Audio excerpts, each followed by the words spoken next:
We all have a story to tell. For the last 5 years, the Music Legacy Project has been about the work of helping young people find their story and then share it with the world.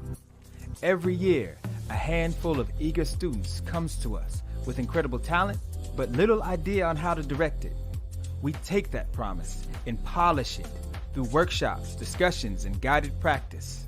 Over weeks and months, they learn more about the career path of a musician, covering topics like branding, event production, public relations, email etiquette and outreach, social media, and more. The students begin to learn what it means to be a professional. Guests from different sectors of the Austin music industry drop in to share their expertise and offer key insights. Mentorship and one-on-one tutoring is provided via partnerships with organizations like Anthropos Arts.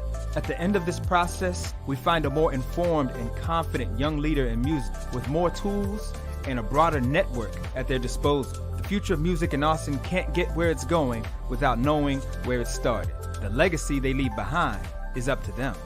We all have a story to tell.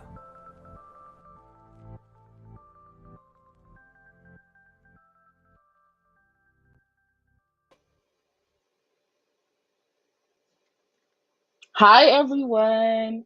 Welcome back to the E4 Youth Virtual Talk series. I'm your host, Jaleisha, and I am a digital docent with E4 Youth. And I'm so excited to have all of you here today. If you just seen the video we just promoted, it was for our E4 Youth Music Legacy program. And you guys can still sign up for this program and join this program even during this part of the semester. We are still welcome to all students, whether you're in high school or college. And you can check that out at e4youth.org. And for today's guest speaker, we have Jim, who's an incredible person. So Jim is currently the head of brand creative at Verizon Media, where he runs an internal creative team of writers, art directors, designers, engineers, producers, strategists, photographers, editors, animators, and brand managers. He spent 16 years on the agency side of the business as a copywriter, then a creative director. He has also worked on big global brands, small local brands, and a handful of medium-sized regional brands. He has been teaching advertising classes off and on for 17 years, and he calls Austin his home. So please welcome to the stage, Jim. All right. Thank you, Jaleisha. I assume that can you all hear me okay? Yep. All right, great. Thank you. Hey, I'm excited to be here today. Thank you for the invite. Thanks for the time. And thank you for the intro. The setup was great and flattering. I wanted to share today a little bit about why I'm excited to be here, and the mission of E4 Youth, and why I think it's important both for the industry, but also for the world and where the world is headed. And then as a way to kind of get to that, tell a little bit of my story, of my path, share some work that I've done over the years, and importantly, what I've learned from it. I think that it's kind of funny to give people advice, and advice only lands, depending on where you are in your own journey and if it's the right time and stuff. So I'm not trying to give anybody advice. I'm just trying to, tell you some of the things that I've learned over the years. And then importantly, as Jaleisha said, I lead a team right now, and how that journey and that work and what I've learned kind of shapes the way, I try to run the team, and some of the cultural things that we try to do on the team. So I'm calling this Tie the Chicken Down, which is something I learned. Maybe I can tell you that story at some point. And other things that I've picked up along the way that I wish somebody had told me when I started out. I wanted to throw this up here for a minute, and this is an invite to anybody who wants to reach out. I do this. I've talked to students and I've talked to other groups before, and usually one or two people might reach out. You are more than welcome to at any time. That's my email. You can hit me up there, my socials, or that Make an Ads blog is a blog. I haven't written anything on it for a little while, but it was originally started for students of advertising. So if you're interested in that, there's years worth of content there, and you can check that out. So why am I excited to be here? First of all, as I'll tell you in my story, I think creativity is something that is incredibly important in the world right now. And unfortunately, people who grow up with a passion for creativity or creative pursuits often get kind of directed away from those pursuits or those interests or those passions when it becomes time to like get real about what you want to do, for your job. But the way the world is going right now, a lot of jobs are being replaced by robots, by automation, by computers, as we all know. And one of the things that computers can't do and probably won't be able to do for a long time is creatively problem solve or be empathetic, express emotion. All the things that artists do, all the things that creative people can do, robots aren't even close to being able to do that yet. And as you and I and anybody else we're thinking about, what do you want to do with your life? What's your career path, or just what's your path for moving forward? This is not mine. Somebody showed this to me. I wish I remembered who, but I thought this was a brilliant way to look at it, which is you want to find something that you're good at, you love to do, and you get paid for. And what tends to happen with people who are into creative pursuits or the arts or whatever, a lot of times is that what you can get paid for thing, people kind of start whispering in their ear and they're like, yeah, that's not a real career. Or that's not really, that's not something you can like survive on. Right. And that I actually experienced that coming up too. So I'll talk a little bit about that. But I'm here today to tell you, look, there are many, many paths that you can get paid for using your creativity, using your interest in art in whatever form that art is, whether that's music or painting or design or writing or other forms of storytelling or production, whatever. There are plenty of careers out there for you. I'm going to tell you about my story. I'm going to tell you about my team and expose you to some of those. But this is why I'm so excited about what E4 is doing and why I think it's such an important mission in the world. So props to y'all for that. All right, so who am I? Why should you listen to me? So I'm going to tell you a little bit of my background. You can decide then what you think of my advice and whether or not it's valid. So I've been working in advertising and marketing for about 20 years. Like Jaleesa said, I spent 16 years on the agency side. I worked for a couple large agencies with big global brands. So you recognize some of these logos here. I've done work for all of these brands and some others.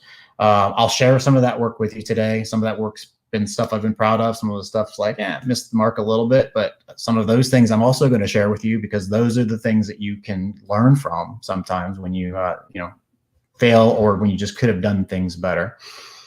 I've worked in all different mediums, everything from packaging to TV to long form video to banner ads to events, all kinds of stuff. So I'll try to share with you a mix of that as well. And right now, just to kind of give you a sense of what Verizon Media is, so I'm the head of brand creative at Verizon Media. Verizon Media is owned by Verizon, so it's a subset of Verizon, and we oversee have under us a handful of media brands. And so you recognize some of these, probably Yahoo, HuffPost, AOL. Obviously, you probably know what those are. There are some others in here, maybe less familiar, but you should just know that these are all media tech brands that basically have content online where people can get their news, they can watch videos, they can play fantasy sports, they can check their email, all kinds of things like that. And some of these are more focused. TechCrunch covers technology, for example. Autoblog is an auto industry related thing, but these all fall under the umbrella of Verizon Media. And my team is basically the internal agency that handles the brands, the branding, and the marketing creative for all of these brands. So we try to get consumers to come check out these brands, to understand what these brands stand for in the world, and we create a lot of the things for how these brands show up to people in the world. My team is a great team. I love them dearly. There's about 80 of us. We're all on Hangouts these days, lots of fun meetings, including Halloween. This is from our Halloween party a couple of weeks ago. But we're made up of writers, art directors, designers, producers, project managers, animators, coders. We can read the rest there, right? Like a very wide range of different roles. And we make everything from videos to banner ads to websites, events, emails, billboards, brand guidelines. We do decks for people sometimes, presentation decks, and we do trainings too. We help people understand how they can implement some of the things that we've designed and use them whatever they do. Because at Verizon Media, we have other people who work in newsrooms or who are on sets at in studios or are giving presentations places. And so a lot of the things that we design, we help equip them to use those things in their toolkits. I thought I would start just my story and just give you a quick sense of who I am, or at least where I come from. So I grew up in the suburbs of Cincinnati. As you can tell by this photo, I was a total punk. I was, bad news from the get-go. Actually, I was a very shy, kind of quiet boy. I, had a wonderful family, super supportive, 2 brothers, parents that were there, cared, and were always super supportive of everything I wanted to do, and had every opportunity. Basically, if there was something I wanted to work for, that was the thing. If you want it, work for it, and we'll support you in that. And so I try to not take that for granted. I'm very grateful for that opportunity. I was a little bit of a nerdy kid. If somebody asks me now, what my sense of humor is, I often say, Far Side. I like kind of weird, nerdy humor. My daughter, I'm happy to say, is also a big Far Side fan. And when I was in 4th grade, I had a teacher who really turned me on to writing and writing narrative stories, telling stories. And it was something that I just really loved. I fell in love with. I loved the idea that you could start writing a story and this whole world could come out of nothing. You could make up things and they were just there. And that's something that hadn't been there a minute ago just because you wrote it on paper, and now it was there and people were imagining that. And so that was something I continued over the years. I write poems, I write short stories. I write for work now, but journals, blogs, book reviews, all that kind of stuff. But as I was coming up and it was about high school age and doing all this and had a real passion for writing, the question came up, what do you want to do with your life? What do you want to do for a career? And I was like, well, I like writing. I want to be a writer. And I was like, well, okay, what do you want to write? Oh, I want to be a novelist. It's like, well, okay, what do you want to do to make money and actually have like a career where you're surviving? And this is a little bit of what I was saying before. And I was like, well, I don't know.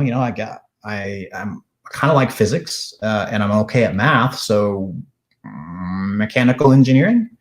And so I actually went to college for mechanical engineering. And this was kind of how life felt. And lots of math, lots of things that I didn't love.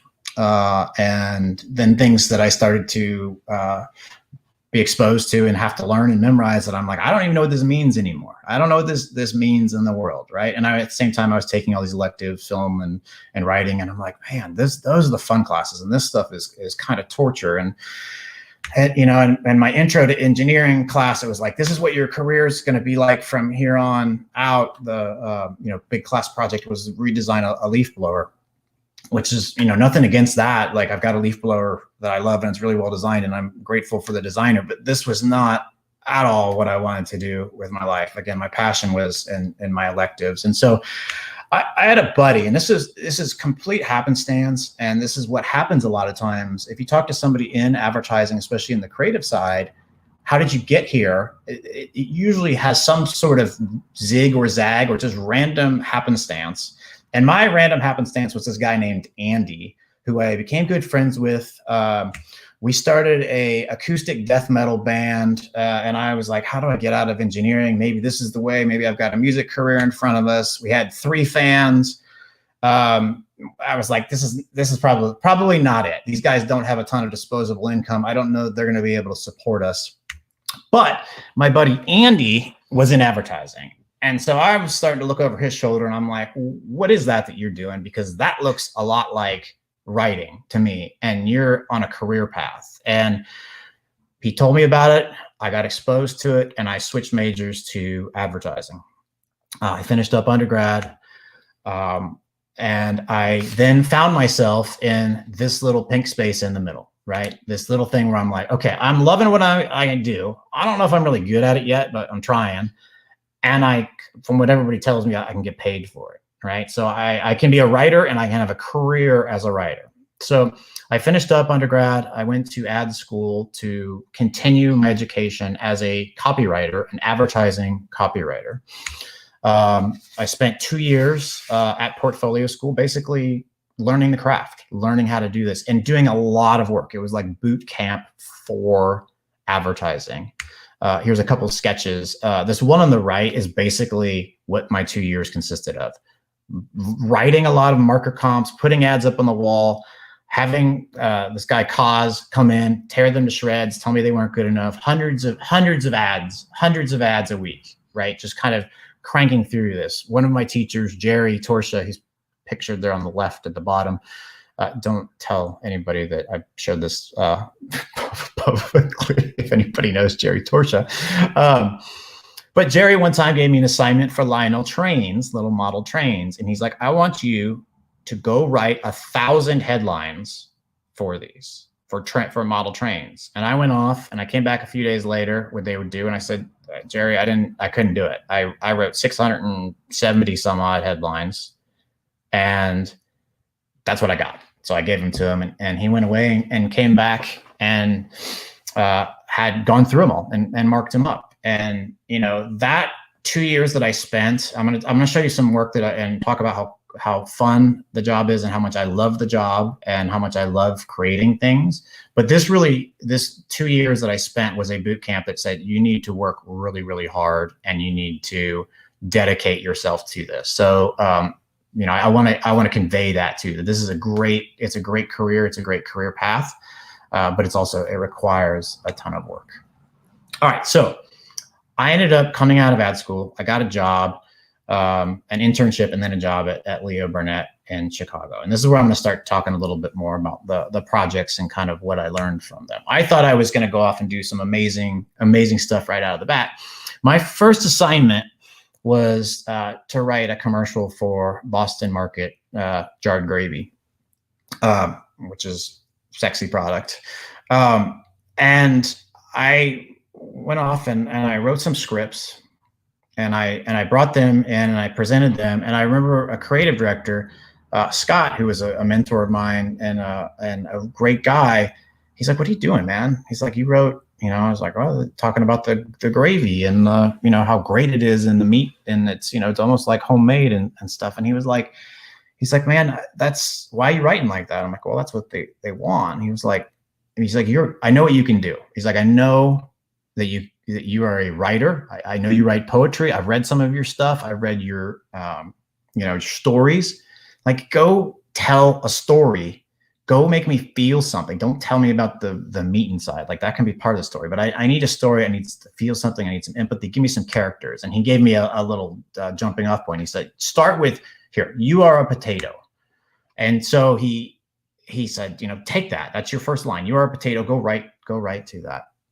And I went off and I wrote 63 scripts that started you are a potato, and different versions of that. And one of them I remember still was, "You are a potato.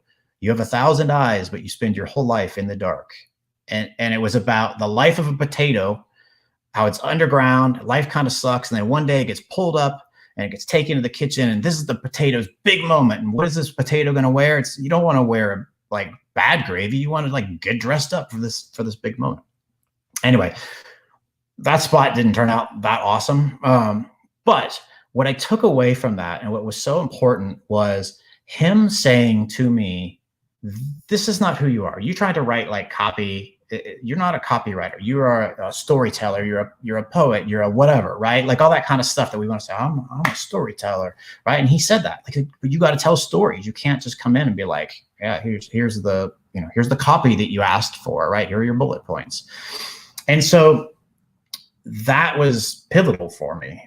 You know, I was there for a reason, and I had to bring what I had to the table. And a couple of years after that, I got an opportunity to take a crack at some of the work on the beef account. So beef, it's what's for dinner, if you've heard that tagline.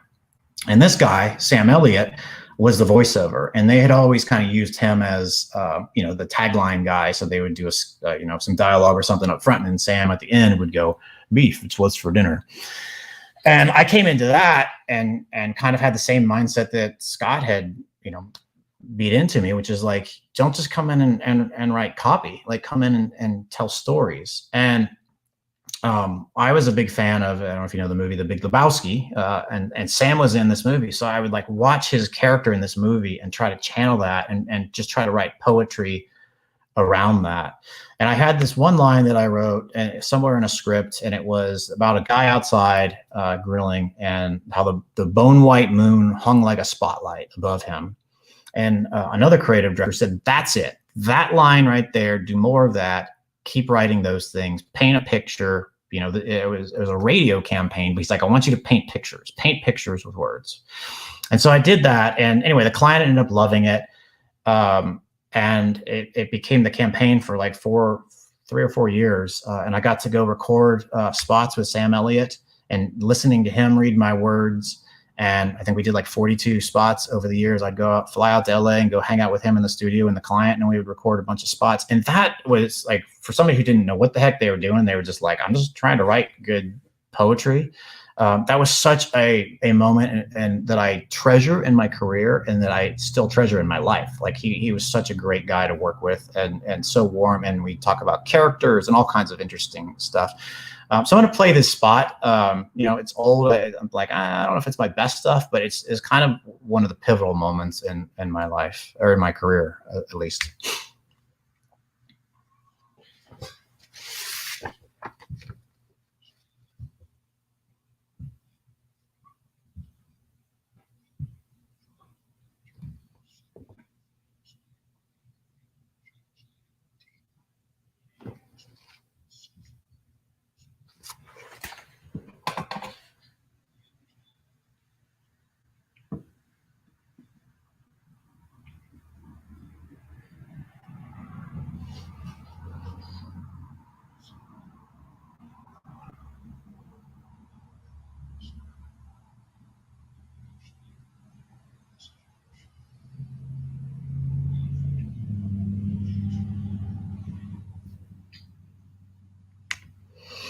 So I guess my takeaway from this was, do your thing, right? And, write, art direct, whatever it is, design, animate, whatever your thing is, your music, right? Do it in your style. What you bring to the table is different than what anybody else brings to the table, and when I started kind of writing more, like, okay, understand what I do that, right? That I started getting invited into other projects, because they're like, oh, you're the guy who kind of writes that kind of funny stuff, or you're a writer. And so I, did more work on the beef campaign over the years. I got pulled into a project that was already in the works. They had the campaign. They were writing little labels, ketchup labels, and these were going to actually go on products and be in people's fridges all across the country.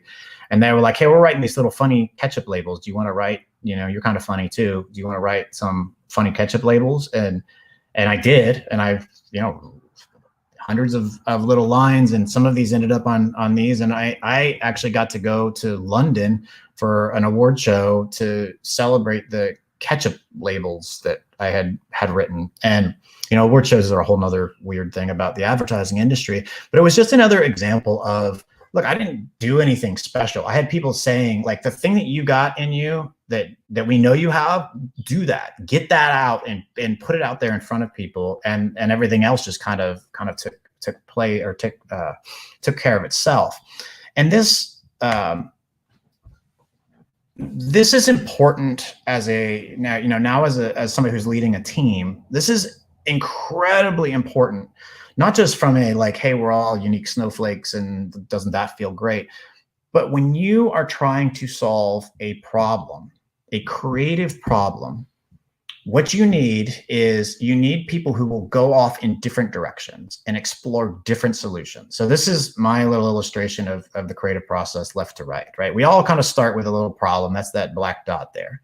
And then the way you're going to solve that problem is you're going to explore different pathways, different avenues, different options, little things that will come off of those options and be built on. And then you're going to look at them and you're going to be like, okay, these are better. These are not so good. Let's narrow it down. And you're going to kind of narrow down. And you're going to get to something that seems like a solution. And then you're going to refine it. And you're going to work on it more and more and make it like beautiful and, really sing and add all the shiny stuff that's going to make people love it. If you don't have people who are bringing their selves, their unique selves, and if your team is not made up of diverse people, and I don't mean just diverse like, age, ethnicity, or, whatever experience, like really diverse, like people who are bringing in different, like think differently and come from different places. That thing on the left, that spread, is not going to be what you need it to be. It's not going to spread out all over the place because everybody kind of starts the same and we all think the same, right? Like if I had a team that was full of people who thought exactly like me, it would be like one little squiggly line, not like a big bunch of lines going off in different directions. And so that's why it's so important. And why when I talk to my team, I'm like, everybody is obligated to bring themselves to the table, bring themselves to work, bring what they do, what they love, and what they're passionate about. And so, when this ethos kind of manifests itself on our team in a few different ways. One is we do some things that we just kind of ritualized, where we just have people on the team share what they love and what they do outside of work. And this is something I started at my last agency, but we've carried on, and it's one of my favorite things, just from a curiosity standpoint, like to see what people are into. We call it "And Also I Love," and we've had people talk about fly fishing, about glass making, about sea monkeys, about adopting dogs, about there's one guy on our team. He's a coder, he's an engineer, and he's this amazing painter and sculptor, and he did a presentation on it. And seeing that, and seeing these people, your coworkers, not just as coworkers, but as three-dimensional people, well-rounded, with passions and talents and backgrounds and everything that are way different than yours, and they can do things that there's no way you could do. I couldn't do any of this stuff, right? Like that's what you want in a team. That's what you want in the culture of your team, and that's how people start seeing each other for. Not just, oh, you're a writer, oh, you're an art director, you're a designer. These are people, and you start to relate to them as people. Another thing that we do, just as kind of an exercise, and this a friend of mine, or one of the guys I work with, brought this idea to the table, and they did it with their team, and then we expanded it the entire team, was everybody just put together a manual, a kind of a user's manual for themselves. And they, kind of answered a few questions, and everybody had their own take on it. But it was basically like, here's what I value. Here's how I like to work. Here's what I have no patience for. Here are the things that are really important to me that I love to do, the things that energize me, that zap me of energy. And again, this was a way to kind of respect everybody as individuals, respect the way everybody works. And really see each other as a community and as a team of people who do different things and should be. And it's really important to what we do, not just, again, because it feels good, because it's important to the business. All right. Beauty in. So I want to talk a little bit about inspiration. There's this guy, his name's Austin Kleon. He actually lives in Austin, Texas. And he has a quote that I love. You are a mashup of what you choose to let into your life. And that, I think, is really important. Like, we all know about how important having the right inspiration is, but I think oftentimes it's a little random. It's a little haphazard.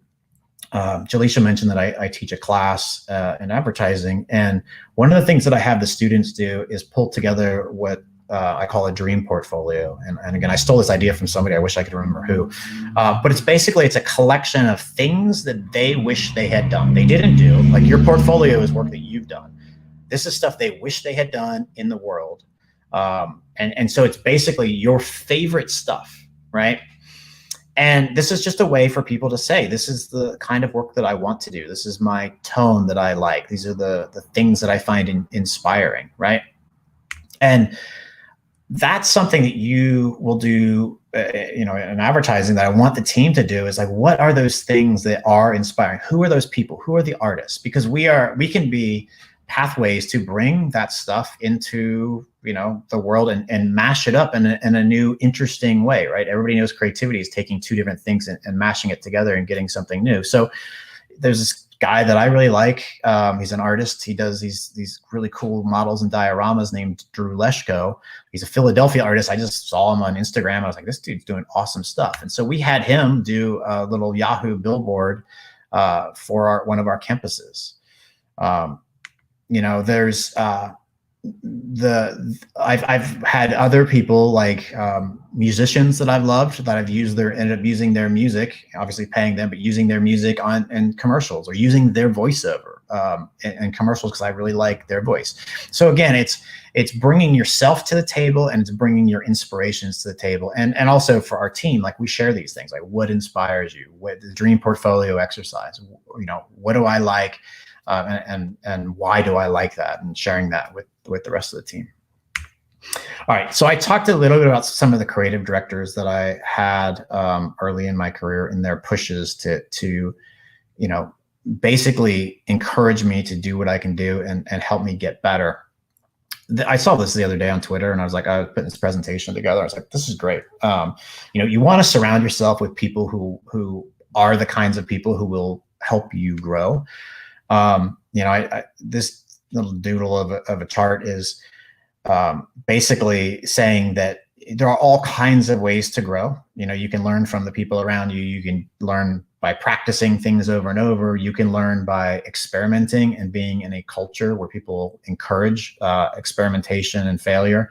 And you can learn by just making things end to end. And so that's part of what we do as a team too, is try to really value learning and teaching each other. This is something we just from the other day where we have everybody in a room just drawing storyboards together, learning how to tell stories, via storyboards. And some people are better at it than others, and some people have lots of experience with it and some people don't. But if somebody knows more than somebody else about anything, which is always going to be true, then there's an opportunity for learning. And so really kind of making that an important value with the team. Obviously we're in the middle of COVID. And so, whenever a team finishes a project, I'm always like, let's share the work. Let's share what you created, but also importantly, like, what did you learn from this? And so we do this a lot of sharing what people learn. Another thing about, and this is maybe my favorite part of advertising, being an advertising creative, and my favorite part of the job is that basically whatever you dream of, you can make it happen. Like, you don't have to be the one who actually goes out and holds the camera or actually makes the music or actually makes the pictures. If you can picture it in your head, or if you can tell that, come up with a story in your head, you can find the people who will make it happen and make it so. So I mentioned my love of the Far Side earlier. This is something that kind of combines that sort of Far Side aesthetic, maybe with just a really simple question. We had a brief. We were working on Formula 409, which, if you don't know, is like a kitchen spray cleaner. And we were just like, I wonder why they stopped at 409. Like, what would Formula 410 have done? And that little, like, if you can dream it, like, weird brain fart of a thought led to this spot.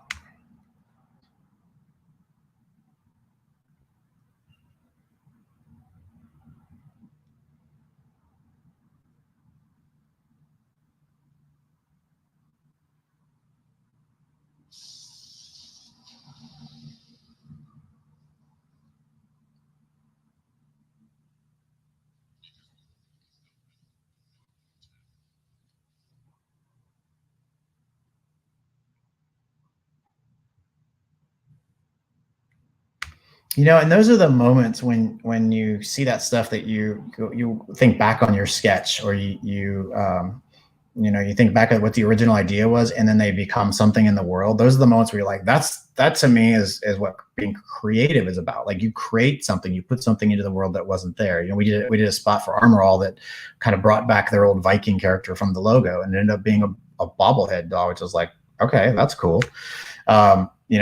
You could sketch something, and this was something I one time sent a picture to my art director. I was like, for Britta, we were working on Britta, and I was like, I don't know if this is a good idea or not. And just that stupid little sketch became something. Once you got real artists and real digital, people who can really do the Photoshop and really make it look beautiful, it became, I think it's a pretty cool print ad,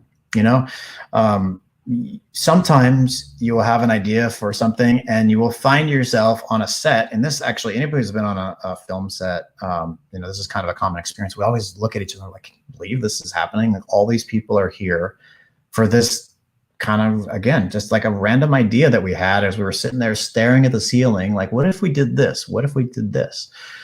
So this is a production that we did with one of our agencies for Yahoo Sports streams NFL games. And I won't share the whole video, but they had promised us that there was going to be a moment in this that looked like a painting. That was kind of like a classic painting. And we got on set and we were shooting this, and you can imagine like these guys on the football uniforms just jumping real time, and it's like a bunch of them jumping up in this mess, and it's like off like half second of action. And we're like, okay, we are trusting the vision here. We are trusting the creatives, and we can all kind of picture it in our heads, because this is what we are picturing in our heads, but what we're seeing is this. And so having those creative minds and having those people together that are like, okay, we know this is going to be good because we can envision it, even if we're not actually seeing it at the moment, I think is one of the most exciting parts of the process. Again, I'm going to show you just a clip from this thing that we all made together.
Another project that we did recently, and this is been almost 2 years in the making now, is Yahoo, and part of the team, like I mentioned earlier, is the brand team. So we have the team that kind of oversees the brands and kind of defines what they stand for, and that includes like strategists and stuff like that, as well as the designers who kind of figure out what is the design, or what is the design of the brand, what is it going to look like. And we had an opportunity to redesign Yahoo. Basically, we felt like we were in need of a new logo, a new look and feel, trying to kind of update it and get something that was a little bit more in line with what we felt like Yahoo should stand for in the world, and the way we were defining it with the strategy and the positioning. And so this was the old logo, and we worked with a world famous agency called Pentagram, and the designer there who leads it, Michael Beirut,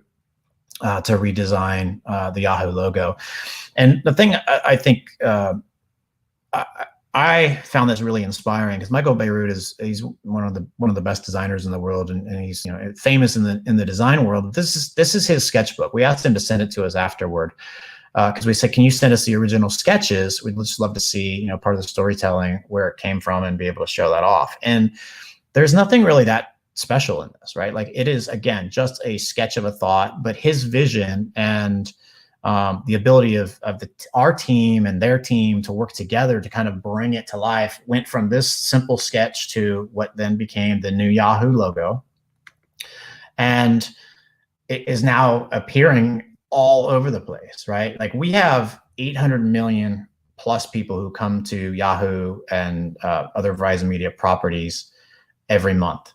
And so we have to have things that can live in all different places. But this design system, which is really what came out of the logo, it wasn't just a logo. We originally did the logo, but then it became this full design system. a lot of what my team has been doing is taking that and imagining how does that simple design, simple system then translate across everything. Thousands and thousands of banner ads. Sometimes it's on, the website or in social media or in shows, right? And so that little sketch that we all looked at and we're like, that could be cool. And then they showed us obviously the mocked up version of that. To then take that and expand it across everything. It was another way to say, basically, if you can dream it, if you can imagine this, it can be so. And it takes a lot of work to get it there, but it was a really simple start that then led to all of the places that this thing has to work. And then, like I said earlier, my team, part of what we do is then training other people, other teams of how do you use this? What are the right ways? What are the wrong ways? What's the right voice? What's the right tone? What are the right colors? All of that stuff. And so we're doing a lot of that right now. And the team, we have some really incredibly talented designers, and other folks too, who add to different aspects of this process, who are helping to bring this to life for the company, and making sure that it looks good. And then make sure in the end, that when somebody sees something that's Yahoo, it's quality and it feels like, consistent across everything that they see. So it's just another aspect of what my team does. And if you're a designer, I think this is maybe something that you kind of nerd out on. I do. I'm not a designer and I nerd out on all this stuff. I think it's awesome and it's fascinating. I couldn't do it myself, but I think it's awesome. All right. One other point I want to make, and this is part of what I tell the team as we're working on things, is we want to be people, you want to be somebody who takes swings, or we want to be people who take swings at things. And there's a guy, he's a baseball player named Dave Kingman, and I use him as kind of the mascot of this idea. Dave Kingman had a 236 batting average, which was, if you know anything about baseball, is not great. I mean, it's okay. Not even that good. But was a 3-time All-Star because he was known for hitting these long home runs. And especially when you are starting out, what you want to do is you want to take big swings. And sometimes that will mean that you fail. And sometimes that means that you miss and you whiff embarrassingly. And that's fine. Because if you have a team, this is where some of the management stuff comes in. If I have a team and I've got 5 people working on something, and we're taking, people are taking swings, somebody's going to hit, and somebody's going to hit something that's interesting, even though, a bunch of other people might whiff. And for you, if you're putting together your portfolio, I tell this to my students, if you're putting together your portfolio and you take big swings and you whiff, and then you hit a home run, and then you whiff, hit a home run, and then you whiff and you hit a home run, and you whiff, and you hit a home run, and you take those home runs and you put them in a portfolio, I'm like, that's a home run portfolio. So it doesn't do any good to just, bunt and hit singles all the time. That's fine. It's dependable, but it's not really what you want. You want to do something that is spectacular. And so some of my favorites, I won't go into the stories of this, are my favorite big swings are things that never came to be. Ideas that I was like, I would have loved to have made that. In some cases, there are things that we did make. I was a creative lead on something. We shot what looked like the inside of a kid's stomach for Chef Boyardee with some kind of weird butthole thing in the background. And this was a huge budget thing, and it didn't do very well for the brand, but I love it as a swing. I still love it. And it was such a fun, it's just an idea that I love. And one of the things that I'm proud to have been a part of. One time I was working on a project for Brita, and we wanted to show how much sugar you consume if you drink a soda every day. And as we started to talk to directors, one of the directors was, and the amount was something like, it's like 220 some odd thousand cubes of sugar is what you would consume in a lifetime if you drank a soda a day. And as we started to talk to directors like, well, we could show it, and we'll do, computer animated. So we'll do CG, computer generated sugar cubes, and let's build it into something and, make something out of it. And we had one director who I had worked with before, was a bit of a madman, who was like, we're not doing computer generated stuff. Like, I want to actually build it. I want 221,517 cubes of sugar, and we're going to build something out of it. And then we're going to shoot that, because that feels real. And we were like, that's cool. That's a big swing. It's a risk. I don't know if we're going to be able to pull that off in time, but we ended up creating this city basically made out of real sugar cubes. There was like a week and a half of people building buildings out of sugar cubes and shooting that.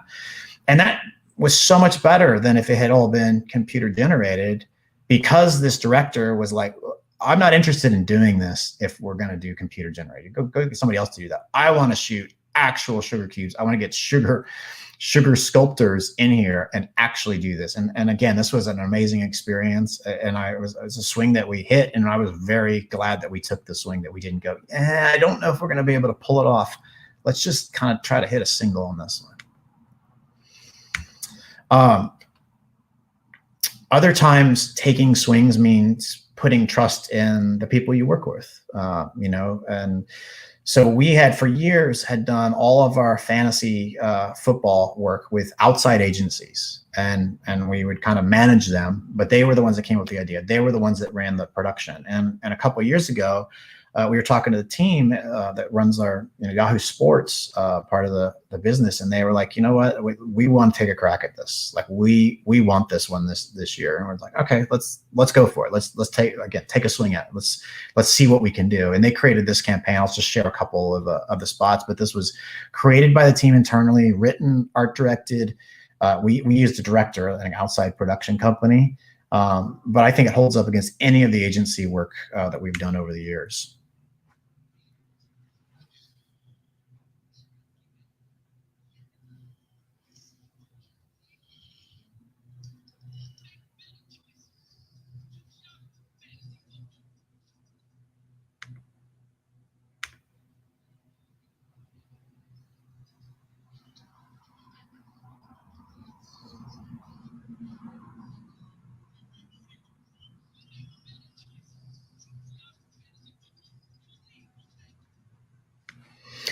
In order to take swings, you have to have an environment that encourages that, and that means an environment where people are. It's okay if people fail. It's okay if people miss, right? And that's easy to say. It's harder to do. It's easy to say, yeah, we embrace failure, like fail fast, fail hard, like everybody says that all the time. But then when you actually fail, people are like, dude, you screwed that up, And so it's one of the things that we try to do. And again, going back to like the way we share stories with each other and tell about the work, we try to make it a point to also talk about the fails and also point at the big swings that people took, even the ones that didn't connect, right? And you have to do that. You have to celebrate that mentality. All right. I'm going to probably skip ahead pretty quickly through this next section, just in the interest of time. One of the things that you always have to remember in marketing and advertising is, I just got a text that you can't hear the video sound on those. Okay. I'm not sure how to fix that. Okay.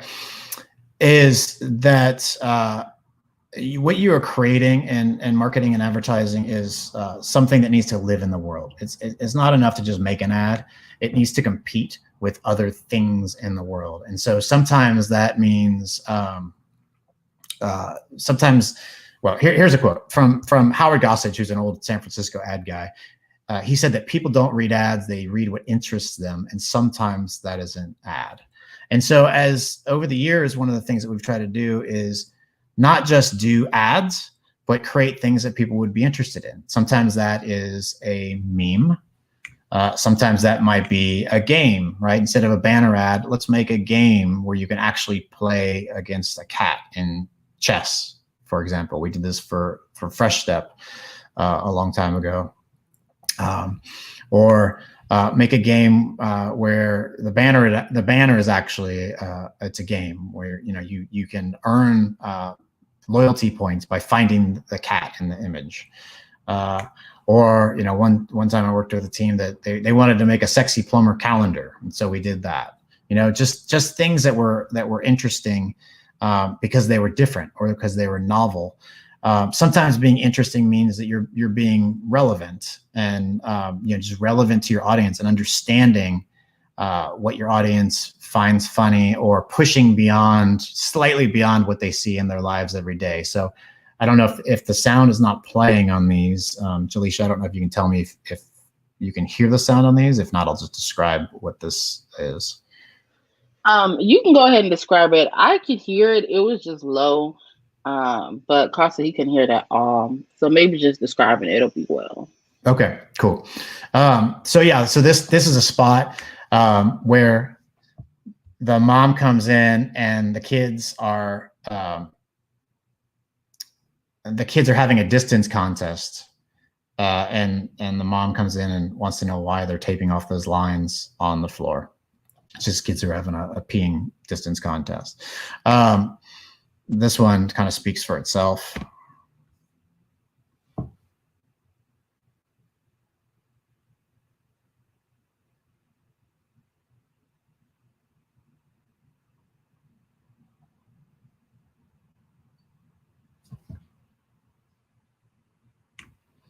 As does this one.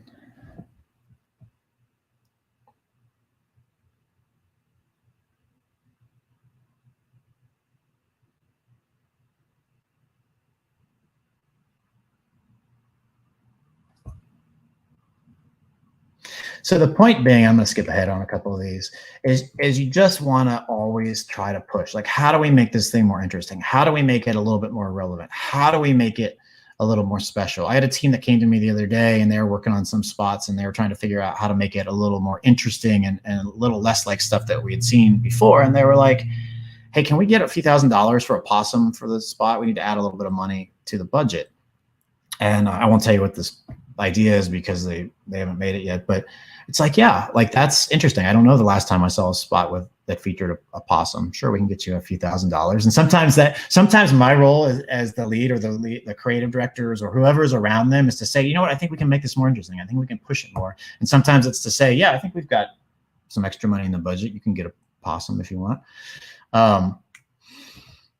One of the last, actually, I got two more points, I think, is creativity is not just, it's not always about making things. Sometimes it is figuring out how do you slay a problem that is not necessarily, I'm going to create a thing for this. It's sometimes it's a way around a problem in order to get whatever your goal is. And I think we've all probably seen this in the world of COVID and the way things have changed for us. And we're asked to be creative every day. And this is why, regardless of whether you end up in a creative industry or not, why I think creativity and being able to think creatively is an incredible business asset, right? My team used to put on these big events, in-person events, crowds of people. And so when COVID hit, they had to figure out, how do we do an event that is not a big, stage, but is also really engaging? What if we did it as a board game, right? They needed to figure out, how do you do a shoot when you can't actually go to a set and you have to be watching from home? One of the art directors on the team couldn't get his Wacom tablet, the tablet that he drew on and was one of his key tools, and he needed to do illustrations for something. So he hacked together one with a Sharpie pen, a battery, some packaging tape, and an iPad so that he could create what he needed to do, right? That's using creativity in a way that is solving a problem in order to get to that goal, right? How else can we do this?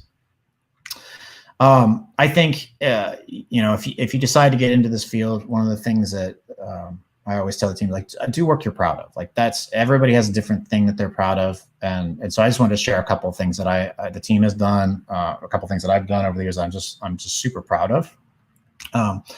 One of them, I did a pro bono thing a couple of years ago with this organization called Team Rubicon. They're first responders that go into disaster areas. And we did some branding work for them, which doesn't sound that exciting, right? We wrote a paragraph and said, this is what we think you stand for, right? And how we would articulate it. It's kind of a manifesto, if you will. that, if you share this with your people, it might align them to, here's our common mission, our common purpose, which is really important. But we didn't do any design work. We didn't do any funny ads or anything for them. But they reached out to me not long ago. And we were just kind of chatting, and they're like, oh yeah, we had to include a section in our brand guidelines about tattoos. And I was like, why? And they're like, well, because that line that you wrote, built to serve, like people have been starting to get that tattooed on them. And as a writer, I wrote this thing as a positioning, built to serve. Like I was so proud that like that had meant so much to people that they had tattooed it on them. That to me was like it's been such a highlight of my, just in general of everything. The team, some folks on my team worked on this project called the Accessibility Collection, where they worked with Getty Images that has stock photos to help get a set of photos created that has better representation for people with various disabilities. They found that, look, we use stock photos all the time, and we want to use diverse people, including people with disabilities, but they're just not represented in a good way, or in a way that we want to use. They worked with them to actually develop this collection and have photographers contribute to it. Like that's something that I'm proud of. I know they're proud of. Here's another piece we did recently, which is about celebrating the journalists that work so hard at HuffPost. And again, I don't know if the audio is if you can hear the audio for this.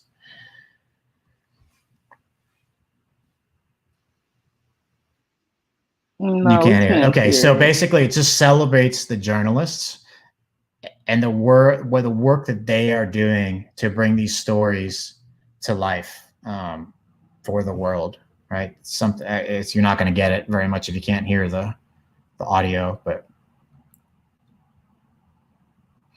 they're just talking about their personal mission, and for us to be able to support them in a way to help them tell their stories made us very, very proud. All right, last point. I swear, last one is define success for yourself. Right, if I had let somebody else define success, I'd be redesigning leaf blowers. Or something like that, right? You have to figure out what's important for you, what you will consider successful. What do you want in life? What do you want? How does your career fit into that, right? I've seen some crazy, interesting things on my, my journey. Sometimes those things are on set and they're just weird and interesting. I've had some, got to meet some really cool people. This is me giving voiceover direction to Steph Curry. Like this is one of those moments I was like, what am I doing here? This is amazing. Like it just so interesting and fun, and just kind of an unbelievable moment again in my life. I've been able to travel, and for me, it comes back to why am I all doing this? Is because I've got an awesome family that I support. And so to me, this is success. I would be writing and doing stuff regardless of whether I was getting paid a lot of money for it, or little money for it, or no money for it. Right.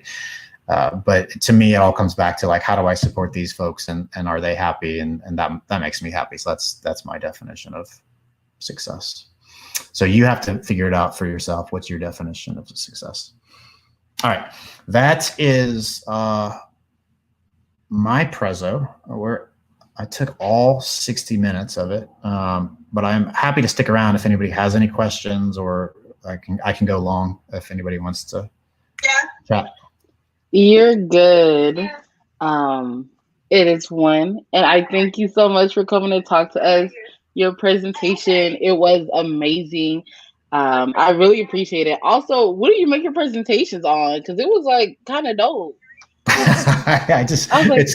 It's Keynote. We do a lot of like Google Slides, but this is just Keynote.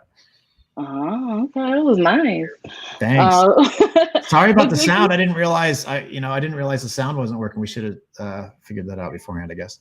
Yeah, it's okay. I thought it was working because I could hear it, but I didn't know that they couldn't hear it. Okay. But stuff happens in this virtual world. But I appreciate you so much for coming. And I enjoyed the talk a lot, and I hope all of you out there enjoyed the talk as well. And if you want to hear more amazing talks like this, we have them every week at noon on Wednesdays. So I'll see you guys next week. Have a great day. Thank you, Julie. So thank you, everybody. Have a good one. Bye.